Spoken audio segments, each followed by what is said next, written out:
ये युद्ध सिर्फ युद्ध नहीं है, ये धर्म और अधर्म के युद्ध है। देशद्रोही लोग हैं, गद्दार हैं, जिस थाली में खा रहे हैं उसी में छेद कर रहे हैं। भारत की जनता, हिंदुस्तान की जनता पैर तले इन्हें रौंद के ऐसा भगा भगा के जवाब देगी कि छुपने के लिए इन्हें हिंदुस्तान की जमीन पे जगह नहीं मिलेगा। 22 तारीख को पहलगाम में हमला होता है, 26 निर्दोष लोगों की मौत हो जाती है। लेकिन कई ऐसे लोग हैं जो भारत सरकार ने जो फैसले लिए, सिंधु जल समझौता रद्द करना हुआ या फिर उच्चायोग को बंद करना हुआ, वीज़ा रद्द करना हुआ, चेनाब नदी का पानी बंद करना हुआ, और जो भी निर्यात यहाँ से सामान होता था उसे बंद कर देना। लेकिन फिर भी कई लोग ऐसे हैं भारत में जो इस पर सवाल उठा रहे हैं और वो कह रहे हैं कि राजनीति, वोट बैंक की राजनीति की जा रही है। जैसे नेहा सिंह राठौड़ भी सवाल उठा रही हैं, अजय राय भी जो है यूपी कांग्रेस के प्रदेश अध्यक्ष हैं, उन्होंने भी सवाल उठा दिए हैं कि ये जो राफेल विमान है क्या वो नींबू मिर्ची टांगने के लिए है कि वो हमला भी करेंगे उससे। तो इसे कैसे देखते हैं आप? देखिए, ये मूर्खतापूर्ण बातें कर रहे हैं, इनके बातों का कोई औचित्य नहीं है। आपने देखा होगा, मक्खी का एक स्वभाव होता है पूरे जगत में अच्छी चीज़ों को छोड़ के और गंदगी पे बैठना। ये वही लोग हैं जिनको इस देश में अच्छाई नज़र नहीं आती है। ये पाकिस्तान के लिए जीते मरते हैं। देशद्रोही लोग हैं, गद्दार हैं, जिस थाली में खा रहे हैं उसी में छेद कर रहे हैं। एहसान फरामोश लोग हैं। मैं कहता हूँ, आप विपक्ष में हैं, सवाल कीजिए।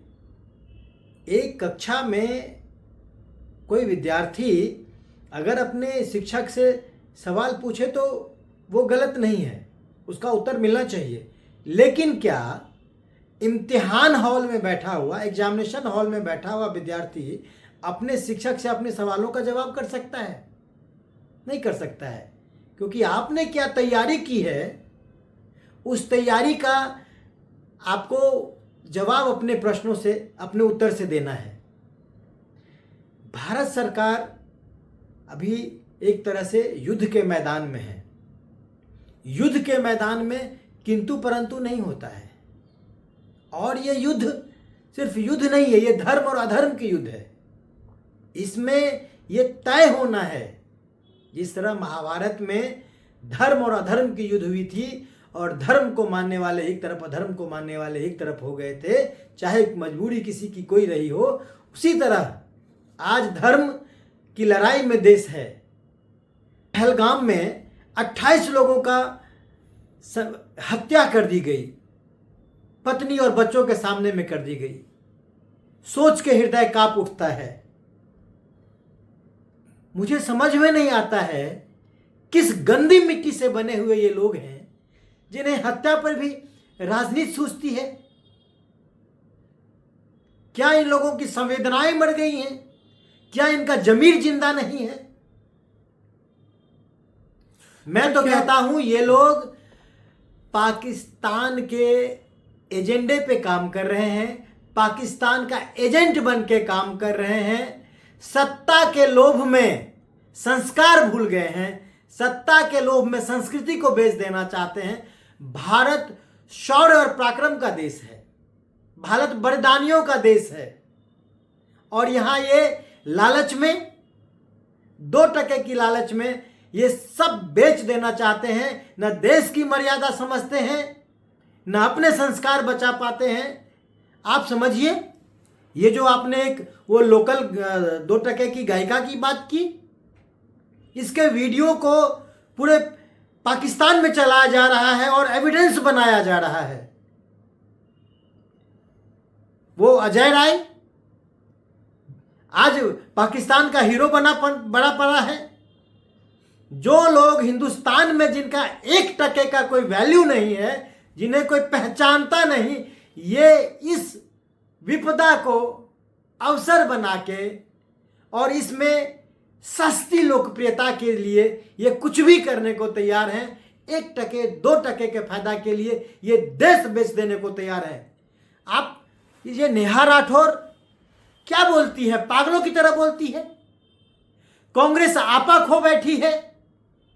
प्रधानमंत्री माननीय मोदी जी लगातार जवाब दे रहे हैं, चाहे वो उड़ी का मामला रहा हो, चाहे वो पुलवामा का मामला रहा हो। हमने एयर स्ट्राइक किया है, सर्जिकल स्ट्राइक किया है, हर बार जवाब दिया है।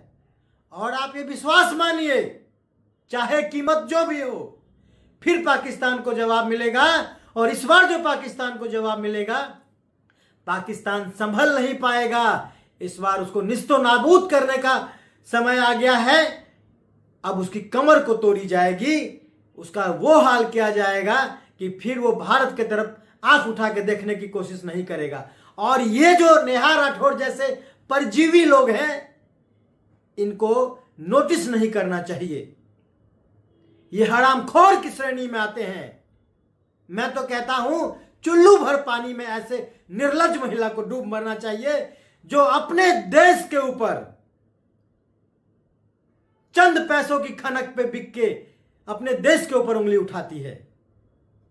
ऐसे लोगों का हिंदुस्तान में कोई जगह नहीं है। अगर पाकिस्तान से मुझे इतना ही इश्क है तो वो पाकिस्तान में जाके बसे। अगर इनके परिवार पे कुछ हुआ होता तो आज ये नंगे नाच रहे होते। इन्हें जरा से भी हमदर्दी नहीं है उन परिवारों की जिन परिवारों का सब कुछ लूट गया, जिन परिवार के अपने चले गए। लाश पे बैठ के ये नाच कर रही है। मैं तो भारत सरकार से कहता हूं कि राष्ट्रद्रोह का, देशद्रोह का इसके ऊपर मुकदमा चलना चाहिए। इनको माकूल जवाब मिलना चाहिए। बल्कि ये जो इनके लोग हैं, इनके अगल बगल में रहने वाले लोग हैं, इन्हें भी जवाब देना चाहिए। ऐसे लोगों को जितना ही हम सहनशील हो रहे हैं, यह समय यह तय करने का है कि हम पाकिस्तान को कैसे जवाब दें। और ये विधवा विलाप करने के लिए बैठे हुए हैं कि हम हिंदुस्तान को कैसे नीचा दिखाएं। अरे भाई, कहां से लाते हो ऐसा हृदय?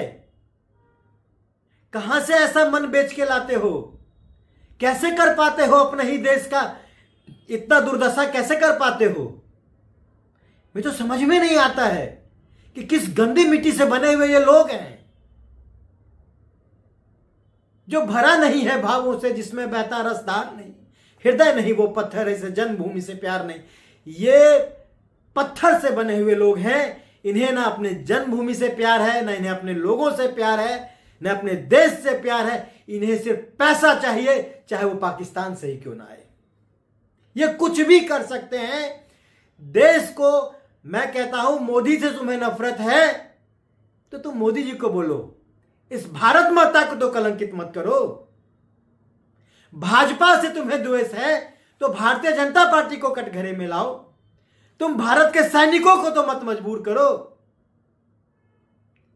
ऐसे लोग सिर्फ भारत को ही नहीं, देश को ही नहीं, देश के सैनिक को भी गाली दे रहे हैं।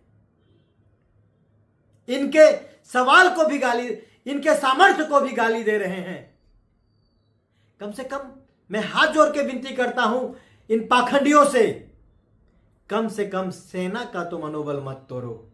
इतना तो मत बिक जाओ कि सेना का मनोबल तोड़ दो। इतना तो मत बिक जाओ कि देश की दशा को धूमिल कर दो। इतना तो मत गिर जाओ कि तिरंगा को पैरों से कुचल दो। ये भारत माता के स्वाभिमान को कुचलने का काम कर रहे हैं।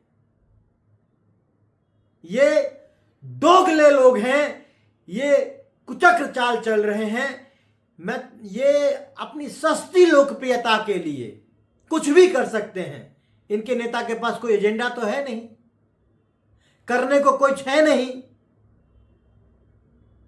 ऐसे लोगों को तवज्जो लेने की जरूरत नहीं है। इन्हें भारत की जनता इनको अपने पैरों तले रौंद के जवाब देगी। आप देखिएगा, इन्हें छुपने के लिए, सर छुपाने के लिए, मुंह छुपाने के लिए जगह नहीं मिलेगा इस देश में। और विश्वास रखिए, बहुत जल्द थोड़ा धैर्य बनाने की जरूरत है। जब संकट का समय आता है तो व्यक्ति को और धैर्यवान होना चाहिए। और यह इस देश ने जब भी अपने धैर्य का परिचय दिया है तो कुछ बड़ा हुआ है। फिर से कुछ बड़ा होगा और इस बार बड़ा ऐसा होगा जो देखने लायक होगा। पाकिस्तान सहम जाएगी।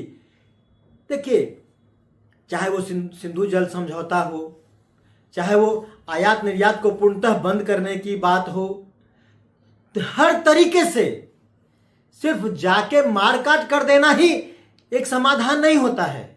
अपने दुश्मन को तोड़ के मजबूर करके घुटनों के बल लेटा देना, यह भी तो एक जीत है। भारत सरकार बहुत ही सचर है। अभी कल ही राजनाथ सिंह जी ने, जो माननीय रक्षा मंत्री जी ने भी कहा है कि जो आप सोच रहे हैं वो हो के रहेगा। ये कोई गुड्डा गुड़िया का खेल तो नहीं है कि आप चले गए और किसी से भिड़ गए और लड़ गए। इन्होंने तो सिर्फ और सिर्फ विपक्ष से लड़ना सीखा है। इन्हें क्या पता कि देश के गौरव की जब बात आती है, देश के सम्मान की जब बात आती है, तो एक एक व्यक्ति को अपना सर तलवार के धार पे रखना होता है। इन्हें इन चीजों का कुछ ज्ञात ही नहीं है, एहसास ही नहीं है। संवेदनहीन लोग हैं। इन लोगों को जरा सी भी तवज्जो देने की जरूरत नहीं है। इन लोगों के गाल पे तमाचा मारने का काम यहां की जनता करेगी। और जो तिरंगे के शान के साथ खेलेगा, जो भारत माता के सम्मान के साथ खेलने का प्रयास करेगा, आप यकीन मानिए भारत की जनता, हिंदुस्तान की जनता पैर तले इन्हें रौंद के ऐसा भगा भगा के जवाब देगी कि छुपने के लिए इन्हें हिंदुस्तान की जमीन पे जगह नहीं मिलेगा। इन्हें पाकिस्तान में ही घर बना के और वही क्या होकर रहना पड़ेगा।